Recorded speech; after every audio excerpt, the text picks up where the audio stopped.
Hi, we are back to the Uncool Season 2, the podcast where we talk to people about the uncool side of being cool. Yeah, once again, I'm Sean. And I'm Yin-Ling. And today we're talking about what it's like to actually go make your own independent film. So we have two two feature films with us today. We have Christian and Jason. They did Jimami, Tofu. They're from Banana Mana Films and Banana Mama? Banana Mana. Banana Mana. If you're a gamer, you know Mana. Banana Mana. So banana comes from, being yellow on the outside but white on the inside, because we were both living in Australia and the US at the time, and we just couldn't fit in anywhere, so we just called ourselves bananas, or people called us bananas. And then Mana did come from the gaming thing, but we just thought it sounded cute. So it was Banana Mana. Yeah, that'll never work. Well, they always think we're Banana Rama. Yeah, I always just think of 80s music.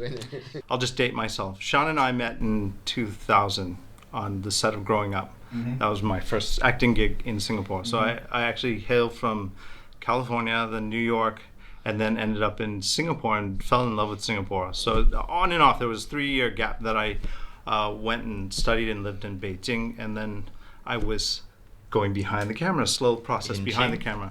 Yeah, in Beijing. Wow. And so then I had known Jason because he had a similar path. We were both, trying to do our acting career thing here. And instead of complain about the roles we're not getting and why aren't they good enough, we just said, well, we have to stop that. If we really want to act in projects that we would like to act in, then we have to learn how to create it. And it was kind of a long process. And then at the time we somehow got Yo Yen Yen, and I had just come back from China. I was like, yeah, I want to act in Chinese. I got to practice. And of course, what was great was that we had to record everything without sound, and then I had to ADR myself in Chinese. And then that's how we started on our mission. And of course, we formed Banana Mana Films, went into it was just at the cusp of when DSLRs were actually prior to that. So I think our first camera was the HV30, Sony HV30 camcorders. So we started in that sort of realm, and then it transitioned. We started a production company doing corporate videos using those cameras. Totally uncool. If you want to talk about totally uncool. But I'll tell you how uncool was we were making no money. We had no experience, and we just said, hey, would you like us to shoot your corporate video? The only cool thing was we said, we'll upload it onto the internet, and we'll try and get really good SEO, because nobody was doing corporate videos online. And we said, we'll shoot it. We'll just do it for free at first. So we would just pitch any client, go out, didn't know what we were doing, and shoot corporate videos. So the most embarrassing, most uncool things that we probably did was the early stuff that we did, like, practicing and playing with cameras and trying to edit it together, and, going, how do we edit a scene? And that was really, around that time was just the birth of YouTube, the birth of Facebook and all that. And no one knew what we were doing, uploading stuff to YouTube at the time. And we started one of the first YouTube channels actually in Singapore that got partnership. I remember that. It was called Banana Mana TV. Yeah. And we went around shooting these corporates, but also thinking to ourselves, we don't want to do this for the rest of our lives. This is not so cool. What we really want to do is make films, which eventually, led to us at least getting some training in editing and camera work and all that kind of stuff, and learning how to do it. And so eventually we convinced ourselves we've got to make a film. And then we started Banana Mana Films, and really went into filmmaking, so to speak. But at that time, of course, it was still YouTube stuff, and then a web series, and then a web series that became a TV series. And then eventually we got the opportunity to do Jimami Tofu. I'm Ming, and I'm the director, writer, producer, blah, blah, blah, of Repossession, an independent horror or genre straddling kind of feature film. My name is Scott. So along with Ming Xiu, I co-directed. We wrote it together and we produced it together, and everything else in between. Well, it's a blend of genres of like psychological horror and social drama. It's kind of interesting. Well, we think it's interesting in how we play with, what are the lines or boundaries of these genres. We have Monkey and Ball, which is the most unconventional name you can think of for a film company. Yes. Well, it kind of is like F&B, right? We named it Monkey and Ball because we were trying to go for an old English pub kind of name. So we went monkey and boar. But why? Why? Oh, that's particular? our Chinese zodiacs. Yeah, So- yeah. So like, he's born in the year of the monkey, and I'm born in the year of the pig, but boar sounds nicer. All right. Yeah. Okay, so that makes you like 12 years younger than me as well. Oh, wait, pig. Damn. Me too. Me too. So Oh, okay, I don't. Okay. you could all be 12 and 24 years younger than me, maybe. Let's not go into the science. Go there. But Scott, you look familiar. You are also an actor, right? Oh, yes, I am. Yes, thank you. How do you think it goes into the features now that the production, distribution, exhibition, all that has changed as well, especially for you guys having to You guys being more went through the whole independent thing, and doing everything basically. yourselves. Yeah. What is that actually like? Actually, that's a good question for you Yeah, guys. Like, yeah. how was your distribution, and what were your challenges, and I mean, and what are your commiserate. peeves? What do you hate? I think the thing is that if you know all the challenges that you're gonna face going in, then you're probably never going to do it, right? Because they'll seem insurmountable. But if you're going kind of semi-blind with like, oh, I think it's probably like that, and you'll be completely wrong, but you'll at least get started. Right? There's a lot of truth in that. Ignorance is bliss, you know. But then you guys still do it again and again. I think the Well, second we haven't time yet, round- so so maybe these guys can talk to that point. Yeah. So Why would you do it again now that you know? Now it's like, oh, I think I have a bit of experience. Let me do it. Try it again. Yeah. Like from the first one, from the first film, I think like we've learned a lot, and that's also why I think like even if we like really go ahead with the second one, like it wouldn't be so soon. Like we definitely like make sure like like foundations are all really there for this film before like actually going on about it. Yeah. Yeah, because I mean the last thing you want is to gather your team and have them start work and then end up having to suspend. Which is exactly what happened. Okay, so what happened then? Yeah, What tell us happened the then? story. Oh my god. Okay, yeah. So well, basically, like we had the idea, which actually really we were thinking like, hey, let's like I graduated and then we're like, hey, let's make a short film. And then Ming had the grand idea of saying, why not make a feature film? I mean, that's just like 3 short films put together, right? Well, it's true. Many people do that. You will learn so much more doing a feature film than a short film. That's true. And I mean, Yeah, me good coming from television and like how hard could it be? Like an episode of TV is like 20-something minutes. You put 3 or 4 of those together. I mean, I know how to put that together. Then Like we came up with the concepts, like a few concepts, and then like we're like, okay, right, next step. Oh right, yeah, we forgot. We need money, right? So we approached someone, and then like it seemed promising, and then afterwards like got dragged on for a bit when we had already assembled a team, and they had already started work, and we had already like gotten like an office/storage space, and then we got ghosted. and then we got ghosted. Happens all the time. Yeah. Yeah, Even and to then this and day. then we had to pay like whoever had already started work like Oh, out of wow. our own pocket first. After that, we just like went around begging for money from friends and family, which is which later on we kind of realized it's absolutely not the thing to do. There are proper channels and ways to get money for funding. But when you're desperate, that's the first few people that you go to. Yeah. I see the trauma that's on Yeah. your face.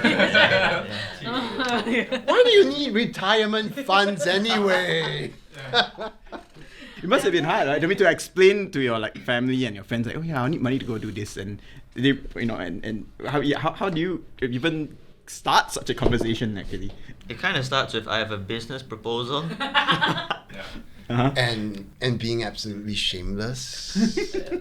Like At a certain point, I think the whole family will know you as Is it my turn? Is it my turn now? He's coming for money. But you guys are so you don't want to do that really because And it certainly doesn't help that like when you Google how do I get funding for my feature film, they say if you're gonna make a feature film, you have to believe in it. So that means ask money from your family and friends. Oh, boy. Because you have to believe in it. We were lucky because we did a lot of struggling. So with all those corporate videos and all that, we just knew that we sort of pieced it all together. We knew that sponsors needed to get, advertisement out there. And so we already sort of earmarked, okay, who are the sponsors we want to get on board? And then how do we convince them that what we do will make their products look good, right? So we pivoted a little bit from those corporate videos to saying we'll only do corporate videos that are scripted drama or scripted. So that helped us sort of put us on the map and gave us the opportunity with Toggle, because the commissioning producer saw all our short films and all the things that we were doing. It was always, what's the cutting edge of technology that could make us make our films? And we would do reviews, we would do low light tests, we would just create content like that and then just put that out free. So what ended up happening is, as we educated ourselves, like, oh, is this cool? It was kind of like a tech review, and we were playing with that. That helped us sort of forge those relationships with those brands. And so it was all along the lines of gearing up towards making a film. So when the TV show happened, of course, we got sponsorship for that, and then that was commissioned. So that was good. Then we learned that the commission game is really tough because you have creatives telling you what to do because they hold the purse strings. And we didn't like that at all. At all. So then we said, what can we get away with very little, like $1,000, which we have. And that's when we said, hey, there's this thing called web series. We just made one, but there's what truly a web series is like. We will self-distribute and try and have people pay, like, donate a coffee to watch it, which was a total failure, I believe. And that's when we came up with Perfect Girl. And I'll let Jason continue the story of the Perfect Girl. Well, that was an interesting thing because we really turned down a commissioned telemovie. So we went through all the rounds of pitching and everything, and they finally commissioned something, or said they would commission something that was kind of the 8th thing that we wanted to do. Like, you've got all these ideas that you want to do, and they went, all of them are crap, except this one's not so crap. And that was the kind of attitude that we were faced with, and we just kind of felt, well, why do we want to make something that's kind of not so crap for you after you've killed all our other ideas? And why don't we make what we really want to make instead? And so we turned down essentially a $150,000 telemovie to go and take $1,000 out of our bank. We didn't have much in the bank, and make this web series, which we really wanted to make. And 500 of it went to the only person really who was paid, which was the actress. And the rest was us and my wife and our one intern who was paid every month, and that was when we literally press record on every camera. So we were using 2 or 3 cameras. We would frame them up ourselves.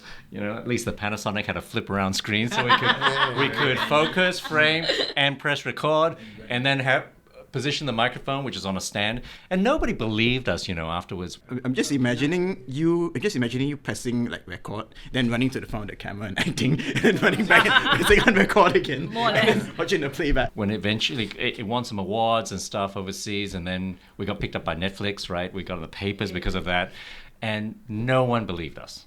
So we had all these people on Reddit saying that these guys are lying, that they either stole, borrowed, or borrowed hours from high-level sort of production houses that did all the posts for them, because they can't have gotten that by just doing it themselves, right, at home.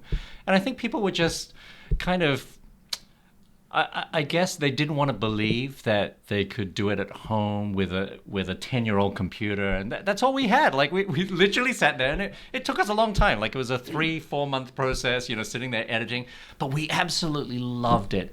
And to a certain extent, they were right in that we didn't pay ourselves, obviously, so that's worth something. But you have your own time. Like, no matter what you do, you're always using your own time to do it, right? And you can't always say, well, I've got to pay myself, otherwise I won't do it. So we just spent that time doing the best that we could, and then sent it out there, not knowing anything, like what's going to happen. Like, we made this for almost nothing, and we're probably going to get almost nothing back. But remarkably, like, we sent it out, and a few days later, the only 2 people, I think, paid for that coffee, which was we put it online, and we sort of, at the last 2 episodes, we said, pay $5 or something like that. Yeah. It was pay us a coffee to watch the Buy last us 2 a episodes. coffee. And one of them was our friend. And the other person was the founder of Los Angeles Web Fest, who we sent it out to. And I remember ringing Christian and saying, dude, not only did we get $5, but the person who did it is this guy. And the very next day, his sort of underling or his assistant director to the festival rang us and said, you guys better come over because we're going to give you some awards. Oh, okay. But of course, we still have to fund ourselves to get over. I mean, they're not going to pay us. It's a web series festival, which isn't taken too seriously right at the time. It was one of the oldest ones, but went to LA and everything. And we're like, what is this? Like, what are we going to get out of this? Anyway, we won a bunch of awards there, which was really nice. But at the end of the day, it's a certificate. You know, you stand up on stage. It's nice. It was a nice feeling for us at the time. But then we came home. And then we found out on Twitter that we won Toronto as well for Best International Series. And we were like, that was really shocking because it was all American series and Canadian. And we found out that they were all like fully funded, like up to, 200, 500,000 US. And they had massive teams. So all these like Hollywood looking productions with 50 people behind cameras and dollies and massive things, all shot on film. We were like, I bet we better not show them our behind the scenes because this is embarrassing. But then they wrote, tweeted, congratulations, a perfect girl from Singapore. So we won a few of those festivals in North America and gave us a little bit of confidence. It's like, maybe we're on the right track. Still no money, no distribution. How are we ever going to make this work? No one's going to pay for this online. And then we did all those markets, ATF, those film TV markets, and finally we convinced someone to take it pretty much for free for a revenue share. So it was a streaming platform called Viki. And Viki.com was quite big for Asian content, and they just said, we'll take it. Yeah, it's interesting enough. You want some awards. Okay, we'll take it and we'll do rev share, whatever that means. We'll report to you how much you make every year. And you got to chase us for those reports. Yes. It was not the best deal in the world, but we had nothing, so we went with it. But then 6 months later, they said, hey, Netflix contacted us and said they'd like to pick up Perfect Girl because of some of the news, I think, that we made and everything. But that was also, very driven by us. Any time that anything happened, you've got to push it out there because no one cares. Nobody writes. Nobody writes press for you. You have to write your own press releases and send it out there. Contact them and say, hey, by the way, this happened. But I just want to say something about Perfect Girl because I think it's really important for anybody considering getting into this game. That was the epitome of art for art's sake. It was the best of times. As a matter of fact, even making a feature film, we look back at Perfect Girl and just say, when it was 4 of us running around guerrilla style, just creating art, doing the best you can with the equipment you have, you can actually think way out of the box and create greater things than what your resources are. And I think that for anybody out there listening, it's just really go out and just do stuff that you want to make and create. Don't chase the dollars or don't chase, will this get me ahead in any way, shape, or form? Will it get you ahead of something that you want to create or something you want to do? And I think that's the important thing I just want to get out there. And we could have tried to fit it into a feature or tried to fit it into a genre that would sell more or something. But we just said, no, it just ends here. It's 1 hour long. Yeah. It's neither a feature nor a short nor anything. It's not even a TV show. Like, I don't know if we'll ever be able to sell this. And I think that encapsulates everything in terms of Perfect Girl. Like, we had opportunities. We could have followed the career into, kind of TV directing and all that kind of stuff, which would have been fantastic. Does that happen for Repossession as well? Because you guys are going through the festival circuits now, like, many. I guess, like, with the festival circuit, they're a bit more friendly, I would say. So, like... As compared to... Jason and Christian's experience, yeah. Well, I mean... Friendly. Ish. Like, we've met some that are pretty nice. Okay, no. The thing is that when you want to make your own thing, or it's like acting, right? It's like being an actor, you go for audition after audition after audition, and you kind of numb yourself to rejection.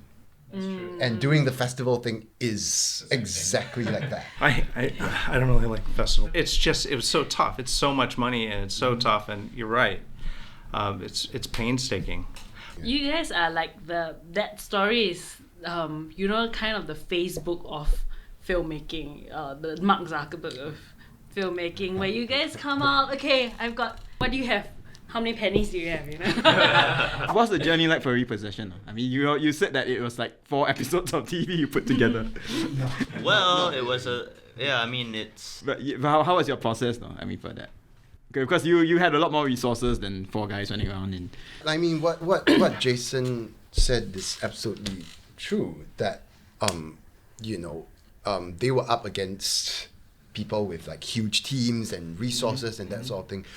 But I think what matters is actually, you can have the gear, but it's who's behind the camera, who's doing that, who's creating that work. That's the key ingredient, right? Yeah. And I'll even add on to that. It's their reason for being behind the camera.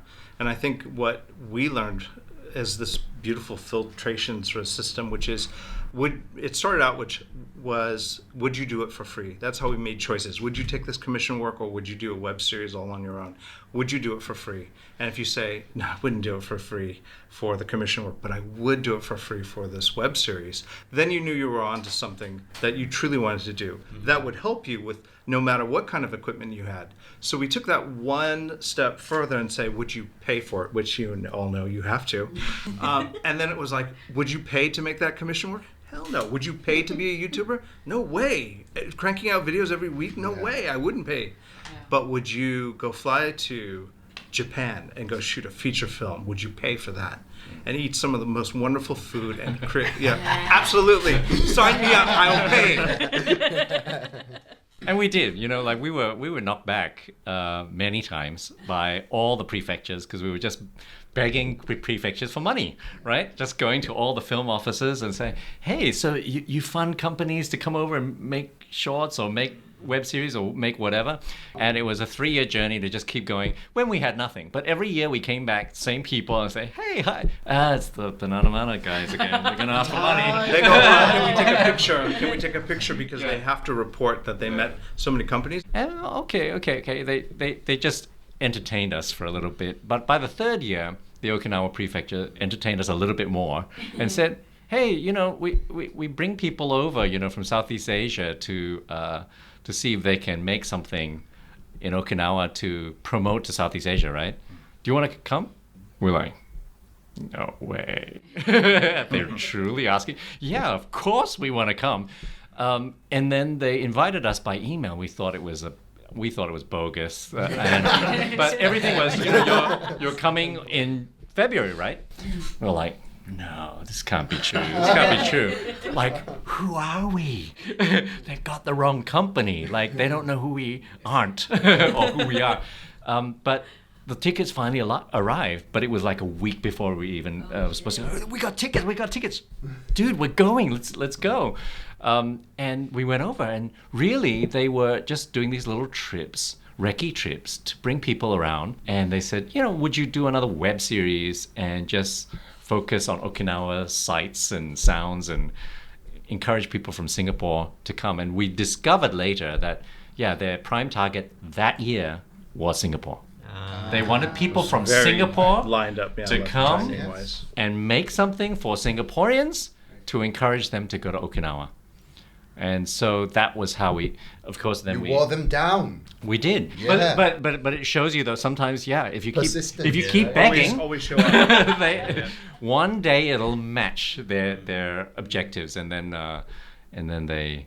Well, it was still a long journey to get the money. And then you had a long screening at Golden Village after that for... Yes, for 2 and a bit years. So that was another long journey too. So everyone rejected us. So we opened in Hawaii. We got a distributor actually in Korea. So we were really pumped. We're like, we got a Korean distributor. And this distributor was actually a company that distributed a lot of some of our favorite films as well. Man from Nowhere, they're a big production company as well, and they said, we saw your film at a film market and we like it.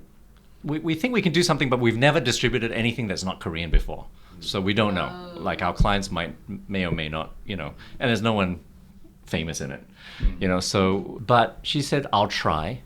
And she managed to get it into Hawaii. The film festival also saw it at the Cannes Film Market. They were doing presentations there. And so we opened there, and that was a big deal for us because it's our first film festival, right? First film, by the way. World premiere. I don't know if you guys felt that, but the first time you finish the edit, you know, on your iMac or whatever it is, and you're watching it at home, you're going, is this even a movie? Like, it's just on my iMac. Like, you know, is this a movie or not? It's just long enough to be a movie, and we've seen a lot of those. Like, it's just 90 minutes, therefore it's a movie. But I don't know. And we looked at each other and we're like, we don't know. We like it. Will it even look good on a big screen? I don't know. And it wasn't until we did a presentation, because we had to show it to the prefecture because they paid for it. The prefecture said, we're flying to Singapore to see it. Oh dear. Whoa. Okay. And we're gonna book a hall like the museum, a nice theater, and we'll watch it with some invited guests. And we're like, oh no, dude. And that was pretty stressful because it was literally, I think, a week before we were supposed to screen it. No, it was a few days. Before we were supposed to screen it. To do the dry run, for the test. All our little clips, because we were doing them in 4K, right?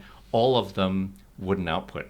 Both our iMacs wouldn't output the clips, and we had them all in 5-minute clips. We'd kind of done the final edit, right? But all our iMacs wouldn't output the whole movie. Because of memory and that sort of thing. Yeah, right.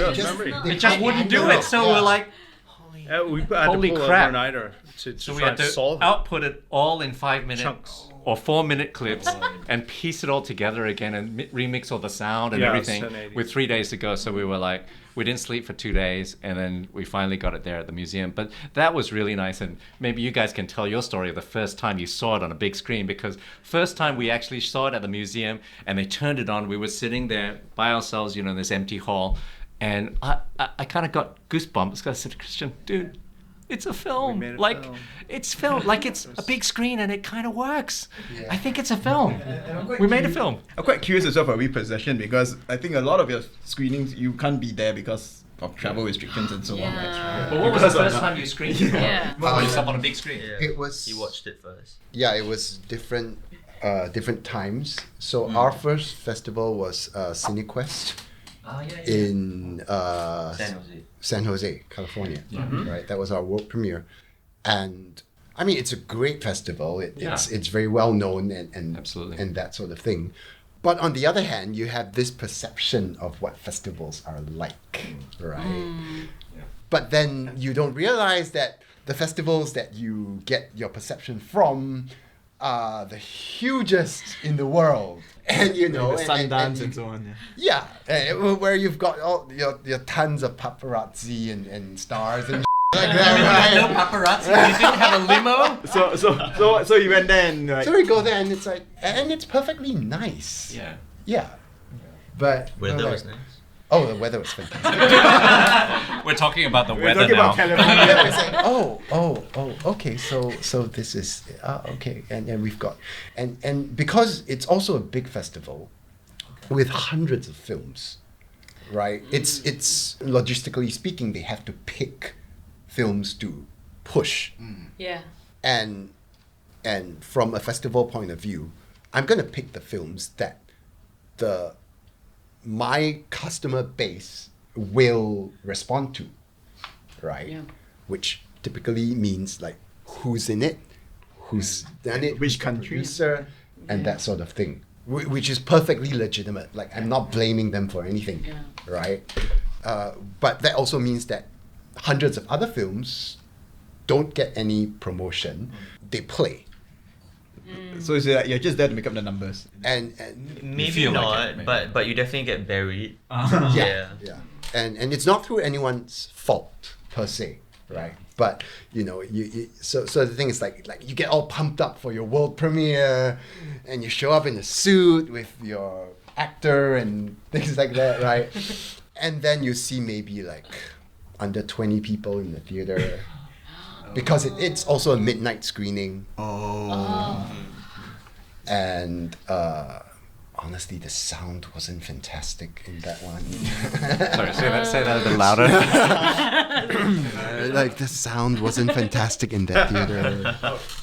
But we had subsequent screenings at other theaters, and I was able to speak to like the projectionists before that, and they made sure that everything went well. Yeah, and we actually had more people come to our other screenings, which were not at midnight, than we did at our world premiere screening. Probably had maybe, I don't know, somewhere between 100 to 200 people total over the four screenings. Yeah. But it's like, that first one, right, where you expected Yeah, you more. go like, but then after that, I you just can kind feel of, like, that. after that, you go in and you're like, oh, there's more people than at the first screening. Whoa. Oh, it's the wrong hall. Now, I guess now it's different. I mean, the subsequent ones you had, I mean, I guess there was a lot of travel restrictions already by then because of the... Our second one was... Okay, so it was nice to watch on the big screen, but, it was tempered by that sort of emotion. Yeah. That was the first time you saw it on a big screen. I saw it, yeah. Oh, right. And then Scott went to... Yeah, so like the next festival that we got into, was it the second one? I can't remember. Yeah, it was the second one. It was Yeah. more than half a year later. They actually flew us over. Oh, That's yeah, cool. yeah, That's very because cool. like that year, like they wanted to. so this is 2019? 2019, yes. So like it was in Poland, and it was Wow. like an Asian film festival thing, and like they Five wanted Flavors Asian Yes. Film Festival. Five Flavors Fantastic Asian festival. Film Festival. Yes, just saying it closer to the mic. Yeah, shout out to them. Yeah, and so like they were basically like trying to make like the biggest like I mean that year they wanted to make the festival like really big like compared to the other years, and so like they flew like a lot of people over, and And they do that every year. Like, wait, even like- for the smaller ones? No, I mean they just grew over time. Oh, You know? yeah, But yeah, like yeah. our year, the guest of honor was Fruit Chan from Hong Kong. Oh, wow. Yeah, the opening film was Fagara, by Hayward Mark, Hayward Mark, and it starred Sammy Cheng and Andy Lau. Yeah. So we were rubbing shoulders with Yeah, we were. these we were. people. So this is a whole different experience. That Yeah, you- yeah, it was a whole Yeah, different yeah. experience. Poland yeah. of all places. Did you Yeah, go? it was nice. Oh, okay. So, Yeah, and compared to CineQuest, yeah, packed. Yeah, Ah, and so like it was like gonna be like my first time watching it on the big screen. Wow. So we had to like the organizers were like, yeah, you can sit in and watch it if you want, and then we were like, okay, it's gonna be packed, right? So like, middle row and like middle in the middle, so I can hear everything. So we had to like put our jackets there, our bags there. I was like, no, it's taken. Yeah, so like when it started playing, and then I was like, oh wow, okay. So let me get this straight. You positioned yourself in the sweet golden Yes. triangle for the Yes. best audio, right? Best audio Okay. and best Yeah. picture and everything. Just yeah. want to make sure. Okay, yeah. Yes. Not everybody got that best audio position, right? Right. No, not everyone. Not everyone. Yeah, I thought we saved that for people. No, for the second one for the second screening, I think. Yeah. Why would you save it for people? Is like I just No, spend all because, that money like- for myself to make Because this. they're the paying audience. Yeah, you they're the know. paying audience. Yeah, so like, I think it was the second one, but it was like the first time I was really watching it like on the big screen. Yeah, and then How was it? Was it goosebump? Kind of. Well, when it started, and then I was like, oh wow, it's like, in a proper setting, like, yeah, it actually is a film. Yeah. And I was it's a bit wow. surreal and Yes, it is. surreal. It is. Yeah, it's very surreal. Yeah. But then, like, soon after, then I start to analyze, like, we should have done that one better. Oh yeah. But is it true though that when you go for these festivals and you meet all these, well, I guess it applies to both of you as well. Both films, you go and meet all these, rub shoulders with these people and then you read all these stories about how it becomes like a hit in the festival context, and then it gets to become something bigger in a commercial release and so on. Do your films actually go down the same that same path as well? No, it's not magic. It's not like, oh hi, I had drinks with you and and you know, Yeah, and let's work suddenly together. magic happens. Yeah. But it's about, I guess, about meeting the right people there as well. Like, it's important who attends these things, and It's incremental. Right? Yeah, yeah. I'm just thinking, Scott did Ming before y'all went in, you know, tell him like, it's okay, it's just a screening because of your first experience and watching it. It's like, manage your Scott just expectations. like, Actually, like, I mean, I know of like the experience there because like when they came back, like he did tell me, and so like partially I was like, how's it gonna be? Like, okay, I just won't get my expectations up, you know, like it's just gonna be right. It's just gonna happen. Like it'll be up there, be cool. But like when we like the first day when actually even before like we took the flight over, like through the emails, like the people there were, you know, really helpful and really nice, like even through the emails, you know.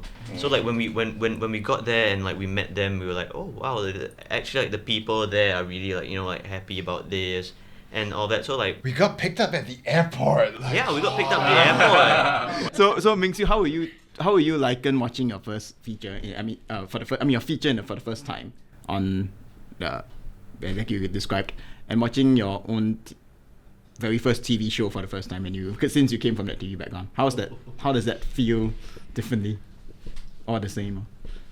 I don't even remember when I watched my first TV show get aired. It's so long ago. Different kick to see your name. Yeah, I guess. And also, I mean, TV is a very different animal. And I think over the years, I've kind of learned the hard way. Whatever you do, even if you create it or whatever, it is not yours. Because everybody along the line is going to tell you what to do and how to do it. And if you fight back against that, then they're just going to label you a troublemaker. You should make a web series for $1,000 instead. Yeah, I know. That's what I was saying, because I guess it's a bit similar to these. And I mean, like you hear of. I mean, even for big name directors in Hollywood, you hear of them, you know, having clashes with executives and that sort of thing. And it's not that. At least a big name. Yeah. Yeah. and at least they with, make better money in Singapore. yeah, and at least with Hollywood executives, right? It'll make the news. You know that it involves millions and millions and millions of dollars. So it makes sense that clash. the responsibility and that sort of thing. But in this case, but so you don't feel the same. In the It's fun. It's like, what's the point of fighting? Yeah. right.